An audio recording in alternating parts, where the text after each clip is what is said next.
Washington, U.S. President Donald Trump appears focused on naming one of two conservative female jurists he appointed to federal appellate courts to replace Supreme Court Justice Ruth Bader Ginsburg, the liberal icon who died last week. Trump told a political rally Saturday night in Fayetteville, North Carolina that he will make the nomination this week and that it will be a woman.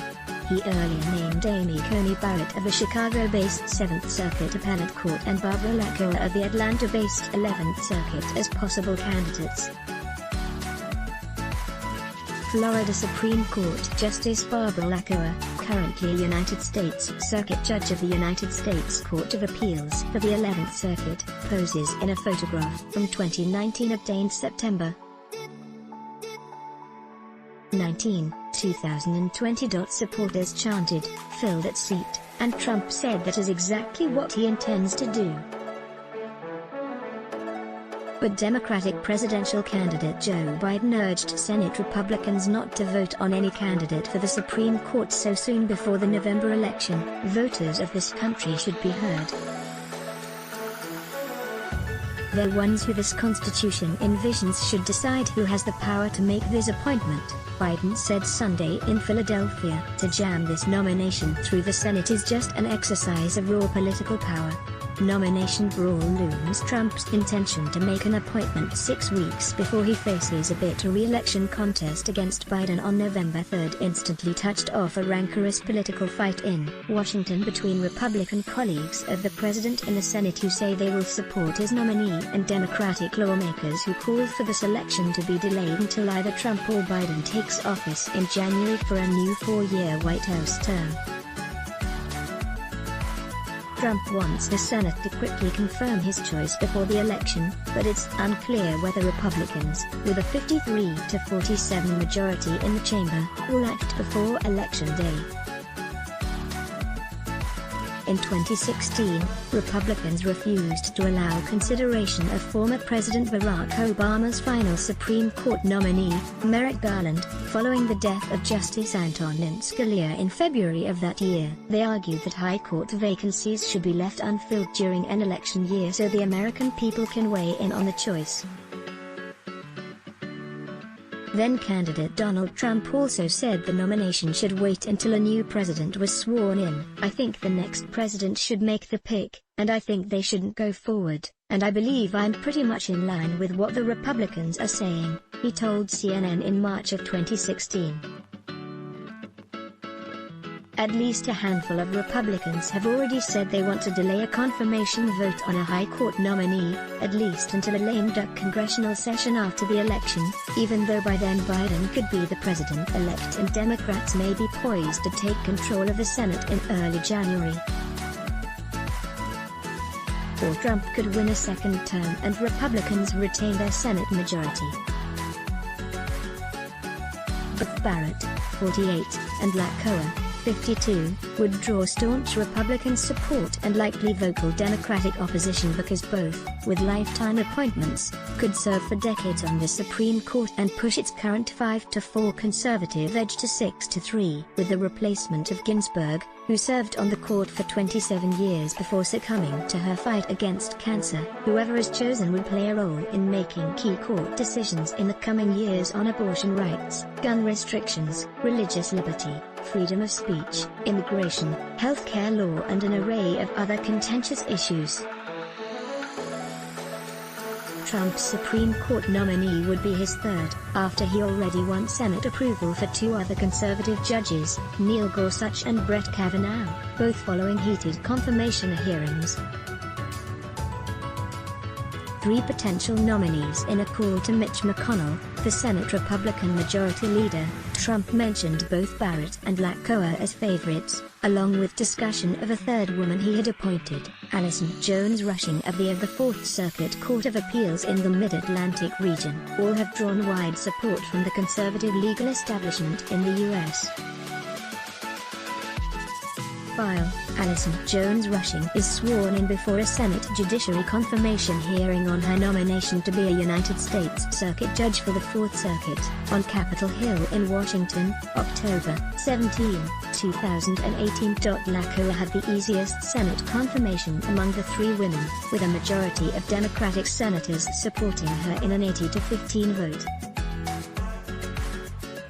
LaCoa was the first Cuban-American woman to serve on the Florida State Supreme Court before becoming a federal judge in 2019. "She's an extraordinary person," Trump has said. "I've heard at length about her. She's Hispanic and highly respected." Miami. Highly respected. Barrett and Rushing both drew wide Democratic opposition to their appointments to appellate courts. Barrett taught law at the University of Notre Dame, one of the most prominent Catholic universities in the United States, for 15 years, before Trump named her to the appellate bench in 2017. In opposing her appointment then, Democrats voiced concerns about her professed role of religion in her life. They cited one of her comments at Notre Dame, where she told students that a legal career is but a means to an end, and that end is building the kingdom of God. Republicans view her as reliably conservative and a future Supreme Court vote to overturn the landmark 1973 decision legalizing abortion rights in the U.S., but Barrett has offered conflicting comments on how she might vote on abortion cases. During her confirmation hearing to the appeals court, Barrett said she would follow all Supreme Court precedent without fail and would regard decisions such as Roe v. Wade, the key abortion rights case, as binding precedent. U.S. Court of Appeals for the Seventh Circuit Judge Amy Coney Barrett, a law professor at Notre Dame University, poses in an undated photograph obtained from Notre Dame University, Sept. 19, 2020. "I would never impose my own personal convictions upon the law," she said, but she also has written that judges shouldn't be held to upholding Supreme Court precedents, such as the abortion decision. The 38-year-old Rushing won her appellate court confirmation last year with party-line Republican support over Democratic opposition. Democrats and civil rights and gay and lesbian groups opposed her nomination. They cited her internship with Alliance Defending Freedom, an Arizona-based conservative, Christian legal non-profit that defended a Colorado baker in a Supreme Court case who fought for the right not to bake a cake for a gay wedding, and in another instance that allowed companies to opt out of providing insurance for contraceptives for employees because of the owner's religious beliefs. Public opinion debate begins on Sunday. Democrats were reminding their Republican counterparts of their refusal to consider President Obama's nominee during the 2016 presidential race, as Republicans tried to make the case that this year is different. Two Republican Senate supporters of Trump told Sunday talk shows they intend to push for approval of his nominee before the election. "We're going to move forward without delay," Republican Senator Tom Cotton of Arkansas told Fox News Sunday. Senator Ted Cruz of Texas said confirmation of a ninth justice on the court before the election was essential to avoid possible, indecisive 4-4 votes on any election issues that might emerge in the event of a disputed vote. He said there is a serious possibility of a constitutional crisis in the event of a close vote, much like in 2000 when a court decision led to Republican George W. Bush claiming the presidency over Democrat Al Gore as vote counting was stopped in the pivotal state of Florida. The people pick the president, and the president picks the justice. That is how this works, Democratic Senator Amy Klobuchar said on Meet the Press. They set this new precedent in 2016, and they've got to follow their own words.